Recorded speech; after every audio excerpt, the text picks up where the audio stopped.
Good afternoon, I am back, the villainous valuer of vintage volumes, voraciously vying for your viewerships. And this batch of comics comes courtesy of the Dastardly DJ, Channels and Wins. Let's see how our procurement has gone. Already, they're upside down. This is a misprint. We gotta fix this. Okay, there we go. Don't know what that is. We got a receipt for something. Okay. What do we got? We got Bizarro and Beyond, a CW ad. So when does this place this? 2008. Let's see. What is... Oh, some Vertigo nonsense from Brian Azzarello. This is fun. So he must have, like, blown up doing Batman stuff, and then they always, you know, once you do a big name thing right, they kind of let you do a Vertigo or a Black Label thing that's a little bit crazy, which is always fun. I don't really know... I mean, dude has Punisher vibes. There's all sorts of warp and criminality in there. I don't know what this is. Air. Really have no idea who these characters are. It's very cool. Definitely something I'm going to keep looking into. So what is this? This is issue 2. Look, so if I keep seeing this, I'll be able to put together a run. And I will give it a read. There we go. What is next? We got... Yeah, I can't get it kind of stuck to the board. Let's see. There we go. So this is a classic ad. This is from the genre of comic book ads in comic books that are also comic books of themselves. I believe there was like a couple like zit removal sci-fi adventures.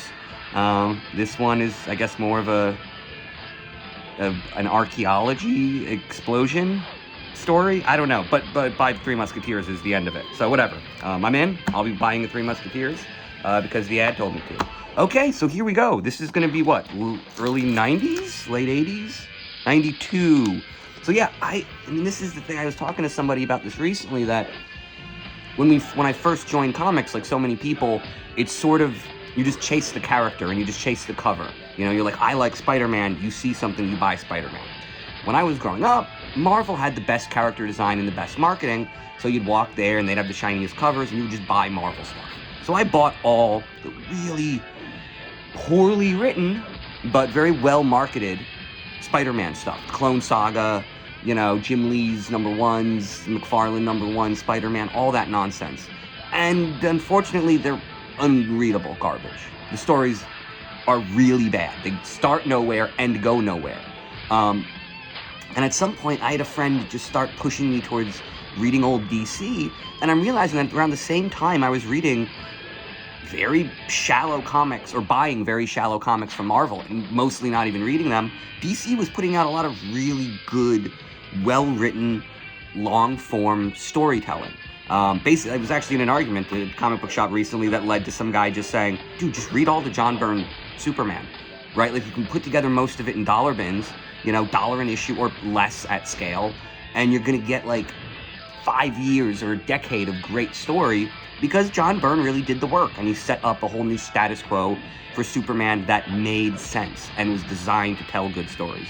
So I'm actually really excited to go back and sort of, you know, when I grew up, I was on the Marvel side of things. Now as an adult, I want to look at the same era on the DC side of things.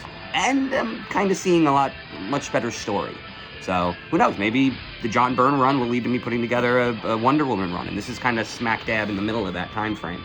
Basically, I was told to just sort of jump into Superman 86 right up until Death of Superman. He says by that point, the editorial had taken over, but writing, you know, but like a decade almost of great stories, and it's all in the DC. Marvel doesn't have the temperament to let someone do something good for more than a year or so. You know, they fuss with it too much. Okay, what do we got here? And I don't even know this ad, and I don't know this comic. It is an Oni press. I never got into Oni. I want to say Oni. I never really got into it, but I don't know. You got a thick broad who likes weed. Will she marry me? I don't know. I'll have to read the comic to find out. What is this? Dirtbag Rapture. Feels about right. Love the weird little Pac-Man ghost as the hole in the R. Very fun. Garcia Farms. And it's an issue 1, which means I can just read it. There you go. Very fun. Okay, there. I mean, I have no idea what this is. I don't even want to flip through it because, like I said, it's an issue 1, which means I can read it. You know, since, you know, there we go. What do we got here? Nothing on the back. Plastic Farm 6 on the front. I don't know what that is, but there's a bar. But what about the bar? And what about that cigarette? What is this? Chester starts going crazy. I have no idea what any of this is about. This is some weird nonsense. I mean, I kind of like this, just starting out with a 30-year, timeline to just say, hey, this is it. Why be a barrier of entry? You know, really all you need to know is on a page. Or you can read all of these, other comics. I like, you have both options. What is the 4-eyed mouse thing? This is fucking weird, man. Of course, Channels and Winds gives me the weirdest, most inscrutable comic possible. And I said that right up until I get the Meatloaf, Humongous Rockstar in the Universe comic. So this is like I was saying before with the ads in comics that are also, split panel. It's telling a whole story here. Now this is, of course, the stupidest possible story in the world. It's an ad for Meatloaf helping the superheroes promote the Olympics. And you're supposed to send in your fingerprint? I don't know what any of this means. But so far, this is probably one of the best back of a comic ads I've seen in a while. It's got weird gray Hulk, whose head seems too small. And it's a weird, right? Is that a weird, something off about that gray Hulk? Okay, whatever. And the comic is, this is perfect. This is, early 90s, let's say early 90s, late 80s, Marvel. I feel like this is before it went crazy with the editorial nonsense. When is this? This is 87, yeah, late 80s. So, like, this wasn't, they weren't doing all the wild crossovers of the early 90s yet. They were still telling these weird stories. And the New Mutants, it's so many of, like, the modern keys. Like, it feels weird because it was never super popular as a book, as far as I'm concerned. It was never the story that people were talking about. No one was ever like, have you read this New Mutants? But it did, like, introduce so many concepts and, like, Deadpool, Cable, there were so many things that came out of New Mutants that became very important. So while it never felt exactly like, a top-tier book, it always felt like an important part of the Marvel Universe, an incredibly important part of the X-Men universe. So I always liked it. I never really read them. I read X-Force. So when X-Force 1 came out, that was more my era. And by then, it was already kind of crazy and ridiculous, and none of it really made sense. But I've been finding a lot of New Mutants in the dollar bins. So I've been slowly building a run. And I'm kind of glad that Channels slipped one of these in. Because it really is an interesting era.